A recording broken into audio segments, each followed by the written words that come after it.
အားလုံးပဲမင်္ဂလာပါရှင်ဒီနေ့ဧပြီလ29ရက်နေ့အတွက်မိုးလေဝသခန့်မှန်းချက်တွေပြပြပေးပါမယ်ပထမဆုံးအနေနဲ့ရာသီကူးပြောင်းမဲ့အခြေအနေနဲ့မုတ်တုံမိုးခန့်မှန်းချက်ကိုပြပြပေးချင်ပါတယ်ရှင်လက်ရှိဧပြီလကုန်တဲ့မေလဆန်းပိုင်းတွေဟာရာသီအကူးပြောင်းကာလဖြစ်တာနဲ့အညီမြန်မာနိုင်ငံအပါအဝင်ဒေသတွင်းနိုင်ငံတွေရဲ့မိုးလေဝသအခြေအနေတွေတိတိကျကျပြောင်းလဲတော့မှာဖြစ်ပါတယ်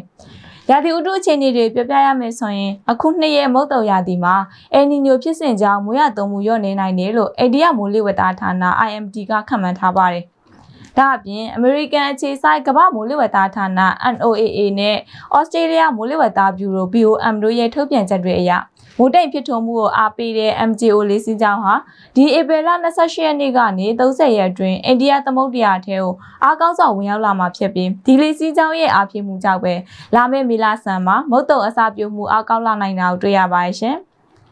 ခန့်မှန်းချက်တွေအရတော့လာမယ့်မေလ9ရက်ကနေ10ရက်အတွင်းဘင်္ဂလားပင်လယ်တောင်ပိုင်းနဲ့ကပလီပင်လယ်ပြင်တို့မှာအနောက်တောင်မုတ်တုံတွေစတင်အားကောင်းလာမှာဖြစ်ပြီးမြန်မာနိုင်ငံတောင်ပိုင်းဒေသတွေကိုတော့လာမယ့်မေလလေခန့်မှာမုတ်တုံတွေအချိန်မှန်ဝင်ရောက်နိုင်တဲ့အနေအထားရှိနေပါတယ်ရှင်။မြန်မာနိုင်ငံအတွင်းမုတ်တုံဝင်ရောက်လာနိုင်တဲ့အခြေအနေတွေကြောင့်မေလ10ရက်ကနေ15ရက်အတွင်းမြန်မာနိုင်ငံတောင်ပိုင်းဒေသတချို့မှာမုတ်တုံရာသီကြိုမိုးများအရှယ်ရဟုတ်ဖြစ်ရွာသွန်းတော့မှာဖြစ်ပါတယ်။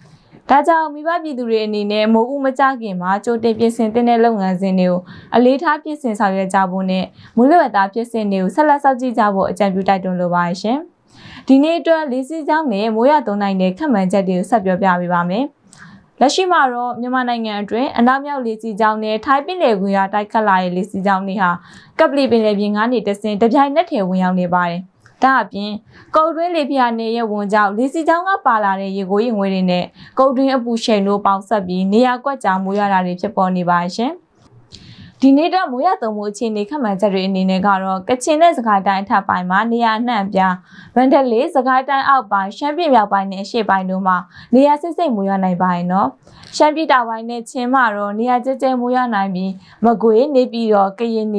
နဲ့မုံတို့မှာတော့နေရာကွက်ကြားမိုးထစ်ချုံရနိုင်ပါရဲ့ရှင်။ဒီနေ့ပူချိန်တက်ကြတဲ့သတိပြုရမယ့်ခရင်လွတ်ရောက်ကြည့် UV index ချိန်တွေသတိပေးပြပါမယ်ရှင်။နေပူချိန်တွေအနေနဲ့ကတော့မိုးရသွန်းမှုဖြစ်စဉ်တွေကြောင့်လာမယ့်မေလဆန်းပိုင်းဒီဆက်လက်ရောကျလာနိုင်တာတွေ့ရပြီးဒီနေ့မှာတော့မြန်မာနိုင်ငံအောက်ပိုင်းဒေသတွေမှာနေပူချိန်ပြင်းပြ38ဒီဂရီကနေ40ဒီဂရီဆယ်စီယပ်ခန့်ထိရှိနေပါရှင်။ဒီနေ့အတွက်ခရင်လွတ်ရောက်ကြည့်အညွှန်းကိန်းအခြေအနေပြောရမယ်ဆိုရင်မိုးတိမ်တွေရှိနေတာကြောင့်ဒေသအများပြားမှာခရင်လွတ်ရောက်ကြည့်အညွှန်းကိန်းအသင့်တင်မှာရှိနေပေမဲ့ပဲခူးနေပြည်တော်ရှမ်းပြည်တောင်ပိုင်းကရင်မွန်ကရင်နဲ့တနင်္သာရီတိုင်းတို့မှာတော့ခရင်လွတ်ရောက်ကြည့်အညွှန်းကိန်း UV index 10ကနေ17ထိအလွန်မြင့်မာတဲ့အဆင့်ရောက်ရှိနေပါရှင်။ဒါကြောင့်အပူချိန်ပြင်းထန်ပြီးအထူးသဖြင့်ခရင်လွတ်ရောက်ကြည့်ညွှန်ကိန်းအလွန်မြင့်မာတဲ့ဒေသတွေကနေထိုင်သူတွေအနေနဲ့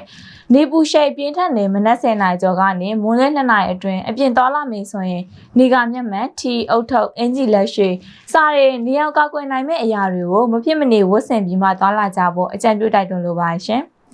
အားလုံးသိကြတဲ့အတိုင်းပဲမိုးလေဝသဖြစ်စဉ်တွေဟာချိန်နဲ့မျှပြောင်းလဲနေရကြောင်းကျမတို့ CJ Platform ရဲ့နောက်ဆက်ရောက်မိုးလေဝသသတင်းတွေကိုဆက်လက်စောင့်ကြည့်ပေးဖို့မြစ်တာရက်ခံလိုပါရှင်။ CJ Platform ရဲ့မိုးလေဝသခန့်မှန်းချက်တွေကိုနားဆင်ကြည့်ရှုပေးခဲ့ကြသူအားလုံးတဘာဝဘေးစစ်ဘေးတွေကနေအမြဲဆုံးကင်းဝေးကြပါစေလို့ကျမစင်တီကဆုတောင်းမေတ္တာပို့သလိုက်ပါရှင်။